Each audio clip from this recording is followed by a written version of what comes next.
अस्सलाम वालेकुम दोस्तों। आज की वीडियो में मैं आप लोगों को तीतर को मोटा करने का तरीका बताऊंगा। लेकिन आप लोगों से गुजारिश है कि आप लोग वीडियो को पूरा देखिएगा, क्योंकि आप लोग जब तक वीडियो को पूरा नहीं देखेंगे तो उसमें आपका पूरी तरह फ़ायदा नहीं होगा और मेरा जो मकसद है वीडियो बनाने का वो भी पूरा नहीं होगा।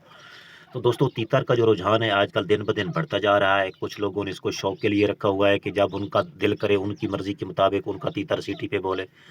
कुछ लोगों की ये ख्वाहिश है कि वो तीतर लें, पेयर लें, उनसे बच्चे निकलवाएँ, और कुछ लोगों ने इसको ज़रिया माश बनाया हुआ है और कुछ लोग इसकी फ़ार्मिंग की तरफ जा रहे हैं।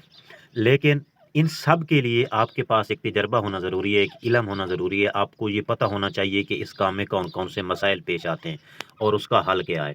तो इन्हीं चीज़ों को मद्देनज़र रखते हुए मैंने एक यूट्यूब चैनल भी बनाया हुआ है, क्योंकि अल्लाह ताला ने मुझे एक वसी इल्म दिया है इस मामले में। ये तो मैं नहीं कह सकता कि मैं बहुत बड़ा उस्ताद हूँ, लेकिन गुज़श्ता 30 साल से तीतर रख रहा हूँ।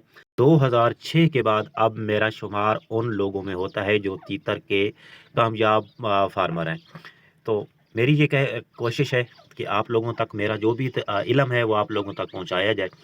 तो इसलिए अगर आप इन चीज़ों से फ़ायदा उठाना चाहते हैं तो आप मेरे चैनल को सब्सक्राइब कर लें और बेल आइकॉन के बटन को दबा दें, ताकि मेरी हर आने वाली वीडियो का नोटिफिकेशन आप तक पहुंचता रहे। आपको नोटिफिकेशन पहुंच जाएगा। आगे आपकी मर्ज़ी है, अगर वो वीडियो आपके काम की है तो आप देख लेना, अगर नहीं है तो ना देखना। तो चलते हैं अपने टॉपिक की तरफ। तो तीतरों को मोटा करने वाली खुराक। तीतरों को मोटा करने वाली खुराक में फलों में जो सेब है वो सबसे बेस्ट है, और उसके बाद अनाज में गंदम का दलिया, गंदम साबित थोड़ी-सी बाद दफ़ा मुज़िर हो सकती है, तो उसका आप दलिया बना लें, वो खिलाएँ, वो भी अच्छा है। उसके बाद चने, काले चने, ये भी अच्छे हैं, लेकिन इनको अगर आप भून के इनका आटा बना लें और मलाई में मिक्स करके, दूध की मलाई होती है, उस मलाई में मिक्स करके वो बना के इसको खिलाएँ तो वो भी बहुत ही ज़बरदस्त चीज़ है। और उसके बाद एक वीडियो में मैंने आपको लहसुन के फ़वाइद के बारे में बताया था।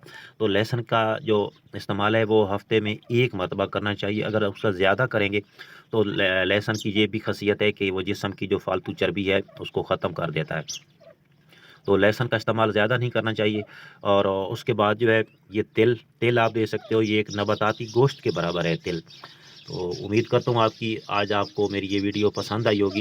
ये ज़्यादातर आप जो इस्तेमाल करना है वो आप आटा इस्तेमाल करते हो, गंदम वाला आटा मलाई में मिला के। लेकिन अगर आप मलाई इस्तेमाल कर रहे हो तो आपने फ़ौरी तौर पे पानी नहीं देना, क्योंकि वो नज़ले और ज़ुकाम का बायस बनता है।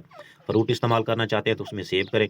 ये चीज़ें हैं मोटा करने वाली। बाकी आपने मुतवाज़न खुराक का इस्तेमाल करना है, और उससे पहले आपने ये भी ज़रूर चेक कर लेना है कि आपके तीतर को कोई ऐसी बीमारी नहीं है जो उसके मोटा होने में रुकावट पैदा करे। मसलन चिचड़ियाँ हैं, इस पर भी मैंने ऑलरेडी एक वीडियो बनाई हुई है।